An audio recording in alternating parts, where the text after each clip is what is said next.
Manchester United just suffered a humiliating 1-4 defeat to Newcastle, a comprehensive loss in every sense, from the style of play to the mentality. They were completely outclassed under pressure from start to finish. However, what stands out isn't the result but the attitude after the game.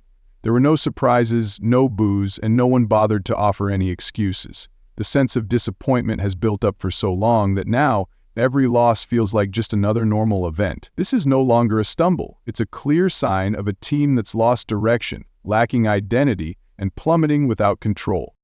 This isn't the first time Man United has been obliterated this season, but this time it's different. No one even tries to pretend to be shocked. Newcastle didn't even have head coach Eddie Howe on the touchline and had to field a makeshift lineup due to injuries. Yet, this didn't diminish their strength one bit. They suffocated a Man United team that nearly fielded its strongest lineup from the first minute to the last. The match had only one team fully controlling the game, with one team playing football while the other could only watch as things slipped out of their grasp. In the 24th minute, Sandro Tonali opened the scoring after a simple finish stemming from a mistake in midfield passing from Man United. Alexander Isak stretched the defense and passed to Tonali, who calmly finished as if in training. This wasn't a random moment. It was the result of Newcastle's aggressive pressing tactics in the opponent's half. Meanwhile, United's midfield was almost powerless in trying to break through the basic pressure. The equalizer in the 37th minute by Garnacho was a rare bright spot, but that moment only highlighted the gap between the two teams. Newcastle didn't flinch after conceding, quickly stabilizing their formation and regaining control as if they had never been breached. Meanwhile, United's response was weak and disorganized, as if the equalizer was nothing more than a lucky fluke. The second half was a perfect showcase by Newcastle and a nightmare for the visitors. Just 4 minutes after the break, Newcastle restored their lead through a cross from Jacob Murphy, which Anthony Gordon easily converted unmarked. The third goal was the clearest sign of collapse. Livramento stole the ball from Antony, raced past the Red Devils' defense, and fired into the net unchallenged. No contact, no contest. 5 United players could only watch. And as if to deliver the final slap, Bruno Guimaraes scored the 4th goal in the 77th minute after goalkeeper Altaye Bayindir passed the ball straight to Joelinton's head. There was no pressure, no marking, an easy pass that was almost a gift. Guimaraes calmly slotted it home in a situation so simple it's hard to decide who to blame first. People have criticized Onana for mistakes, suggesting it's time to give Bayindir a chance, but after this goal, who would have the courage to say he deserves to start again? The 1-4 scoreline might no longer matter.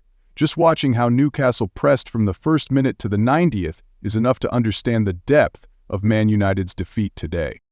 The Newcastle players in their black and white stripes worked tirelessly. Every time they lost possession, they immediately pressured to win it back, demonstrating relentless intensity and a no-nonsense attitude. In contrast, Manchester United, after the 65th minute, barely created any positive reaction. There were no clear attacks, no commanding leadership, and no one made a genuine effort to turn things around. What's truly frightening isn't that they lost, but that no one was even shocked by the way they lost. And that's the bitter truth exposed by the match at St. James Park. Immediately after the defeat, former Manchester United veterans were no longer diplomatic. Gary Neville didn't mince words. He called this a desperate situation, and his comments weren't just emotional. Neville pointed directly to the root cause, the quality of the squad. Apart from Bruno Fernandes and Amad Diallo, I honestly don't know who else I can trust right now, he said. Roy Keane, as usual, didn't miss an opportunity to highlight the problems.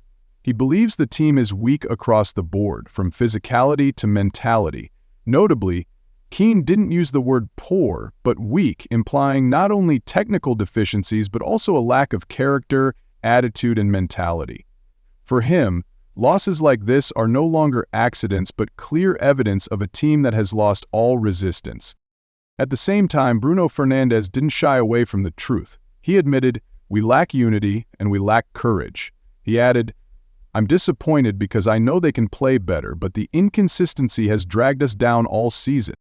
In the past, such criticisms might have been seen as harsh, but now, with the performance on the field reflecting everything that's been said, no one can claim it's an exaggeration. The big question now isn't have they hit rock bottom, but rather is there something even worse waiting ahead? As systemic mistakes remain unresolved, attention has begun to shift toward the coaching staff, specifically the tactical approach of head coach Ruben Amorim. Since replacing Ten Hag, Amorim has implemented a 3 center-back formation with 2 high wingbacks. In theory, this system is designed to better control space, enhance ball circulation, and broaden attacking width. However, theory will never work if the right personnel are lacking. Gary Neville wasted no time raising the question who in this lineup really has the qualities to play as wingbacks, who has the speed to attack and the discipline to defend. It didn't stop there. Manchester United's midfield became a glaring weakness in the match against Newcastle. The duo of Manuel Ugarte and Victor Lindelof was tasked with building attacks from the back, but neither player is particularly adept at evading pressing or initiating creative attacks. Ugarte is strong in duels but lacks mobility under pressure. Lindelof, originally a center-back, was asked to play in midfield, both a risky and unnecessary, and that decision led directly to the opening goal. Ugarte made an unnecessary long pass intercepted by Jakob Murphy, and just seconds later the ball was in the net, following a shot from Tonali. This wasn't just a personal mistake, it was a clear indication that players were being put in the wrong roles, and worse, they lacked the qualities to adapt to those roles. Things got even worse when key positions expected to create breakthroughs in Ruben Amorim's system failed to deliver the necessary quality. The 2 deeper-lying forwards lacked creativity, while Bruno Fernandes was often forced to drop deep to collect the ball. This prevented him from organizing play effectively. When Joshua J had to leave the field due to injury, the entire system collapsed. There was no one to control the tempo, no one to act as a focal point, and no link to connect the lines. What's unfortunate is that these weaknesses aren't new. Throughout the season, Manchester United has repeatedly struggled to organize their play and build attacks. Their offensive play lacks cohesion, depth, and is easily suffocated by the opposition. They control possession, but they don't control the game, and every time they lose the ball, the consequences are almost instant.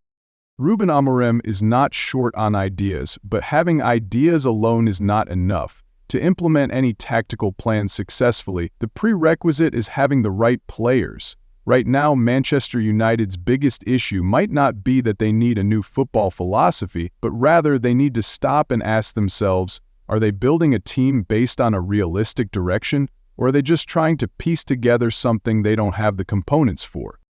If the defeat to Newcastle was a wake-up call, then looking at the current league table is a cold indictment. After 32 matches, Manchester United sits in 14th place, 17 points off a Champions League spot. What's worse, even if they win all 6 remaining matches, they will only reach a maximum of 56 points, a number lower than the 2021-22 season, which was considered disastrous. Now, disaster seems to have a new benchmark. In theory, the Europa League remains their last lifeline. The second-leg quarterfinal against Lyon at Old Trafford is tied 2-2, so there is still a chance to progress. But based on their recent performances, especially against teams that play with organization and high tempo, it's hard to remain optimistic about Manchester United's chances of advancing deep into European competition, let alone dreaming of silverware.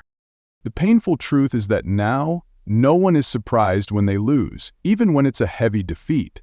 No one expects an explosive performance, even when the opponent is clearly weaker, and fewer people believe that any manager from Ten Hag to Amorim can revive a squad that's deteriorating across the board, both in terms of mentality and tactical thinking.